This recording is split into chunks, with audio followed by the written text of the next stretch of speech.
Ganito pala yung feeling ng mag-share ka sa crowd. It's my very, very first time, of course. At ito po, pinaghandaan ko for 3 years. Pinangarap ko po talaga to. Sinulat ko na po yung script. Kaya lang sa sobrang haba, hindi ko na binitbit kasi baka hindi po tayo matapos. So, share ko lang po sa inyo yung konting story ng buhay ko. Ayan, yun po lang ako ng bata ko. Ipinanganak po ako mahirap. So, yung talagang totoong mahirap na yung tipong kakain ka na lang, ipapakain mo pa sa mga kapatid mo. Yung tipong kailangan mabusog muna sila bago ikaw. Maaga po kasi nag-separate yung parents ko kasi siguro 8 na kami magkakapatid. Sa kanila na-realize na hindi nila mahal yung isa't isa.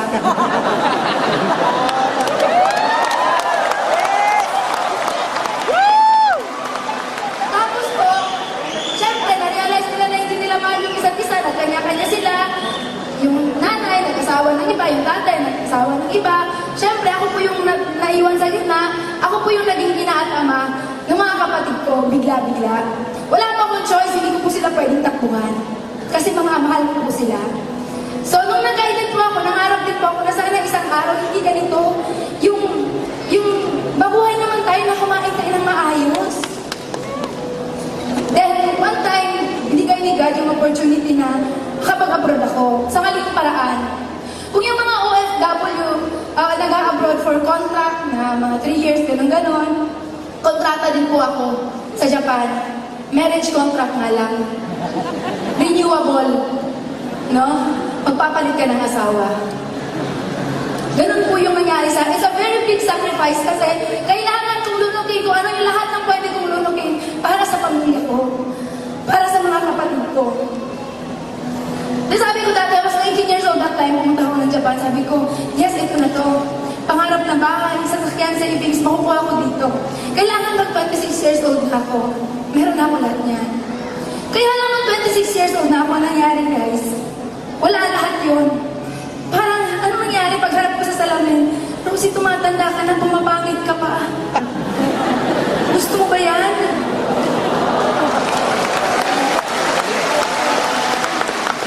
Walang babae na gusto humarap sa salamin. At titingnan yung sarili niya na, grabe, ang pangit-pangit mo. Walang babaeng ganun. Then that time, sabi ko, kakapanganak ko pa lang nung youngest ko, 3 months at that time, sabi ko, God, Ama, hingi naman ang opportunity, ginawa ko na lahat. No, kung butas ng parayong yung papasukin, pinasok na lahat dyan. Yung matinong opportunity naman ngayon na pwede makapagbabago ng buhay ko. Kahit ano, God, in-invite ako ng pinsan ko po sa AIM Global. Apply, Melody Salcedo! Kaya lang po, nakakatawa nung in-invite niya po ako, hindi po ako naniwala. Kasi po yung pinsan ko, kilala ko po siya since childhood. Sabay po kami lumaki. 3 araw lang po ang pagitan namin nung pinanganak kami. Kaya alam ko kung sino siya, kilala ko siya. Alam ko na kung siya ang nandito sa harap ninyo ngayon, hinimatay na siya. Ganon ka mahiyain yung pinsan ko. Kaya naniniwala kasi ako dati na ang networking kailangan maingay ka, madaldal ka, machika ka, mabuka ka. Hindi ka yaman kung wala kang ganon. Kaya hindi ako naniwala sa pinsan ko. Pinalagpas ko yung 6 months. Until such time, humingi ako kay Ama na opportunity. Bumalik ulit na yung global pa rin. Pero this time naman, ang nag-invite na sa akin, si Apply Cliff Anthony Santillan, na nagkataon na apply naman ni Melody Salcedo. Yes, nagkabalak ka kay Apply, thank you. Siguro kanina sa mga shares, na-invite sila in person. Sa akin po kasi na-invite ako through online, Facebook. Then that time pa, hindi pa po ako marunong mag-computer. Kasi nung panahon po nang nag-graduate ako ng high school graduate lang po ako. Pero okay lang yun, wala sa pinag-aralan niya, nasa laman ng bulsa yan.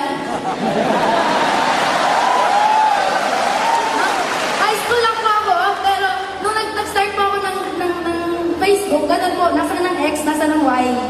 Diba? Kaya sabi ko sa apply ko, paano ko gagawin yung business? Sabi niya sa akin, Rosie, kung paano kitang in-invite, ganun lang din yung gagawin natin. At doon po, nangyari yung whole story, bakit nakuha ko yung first million ko sa AIM Global. Diba? Sa Japan, lagi sinasabi nung ginagawa ko yung network sa Japan, maraming mga 40 years na sa Japan, 30 years, 20 years na sabi, Rosie, tulungan mo ako. Tulungan mo akong gawin yung business. Kasi gusto ko nang umuwi sa Pilipinas. Pilipinas for good. Samantalang dito naman sa Pilipinas, nung umuwi ako last April, sabi, mga kabataan, ate, tulungan mo naman ako. Tulungan mo ako makahanap ng hapon, puntang Japan. Kasi gusto ko mag-abroad. Gusto ko maiahon yung pamilya ko sa kahirapan.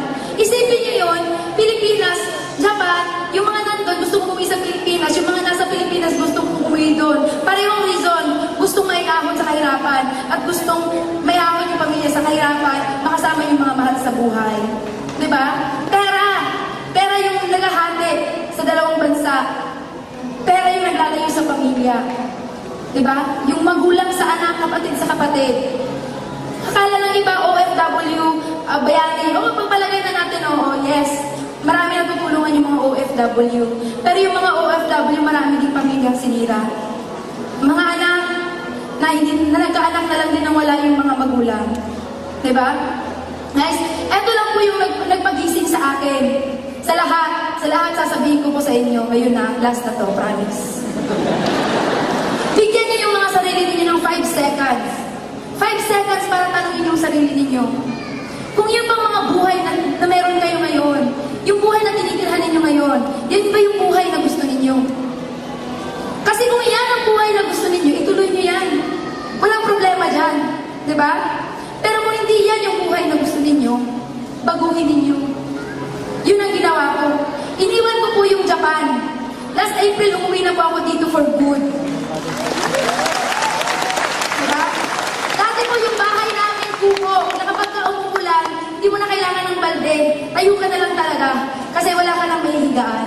Nung na-Japan pa ako, nagbago naman siya ng konting-konti lang. Pero ganun pa rin. Pero nag-aim global na po ako. Binili ko po yung bahay namin ngayon ng mga anak ko dyan sa Davao, worth 4 million. Then last Wednesday lang po.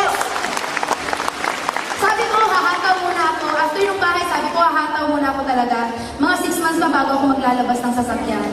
Kaya lang sabi ko, paano ako makakahataw sa buong Mindanao kung wala akong sasakyan? Last Wednesday po, hindi sinasadya na ilabas ko po yung Ford Everest ko. Kulay red, para po lang. Thank you so much. Sana may natutunan kayo sa mga sinabi ko. And of course, Amon Dragon! Mga Dragon! Thank you so much sa suporta sa grupo. Upline Alburo family, thank you so much. At lalong-lalo na sa aking mga international partners from Hong Kong, Riyadh, Singapore, Cyprus, Canada, at lahat-lahat na. Thank you po. Maraming salamat.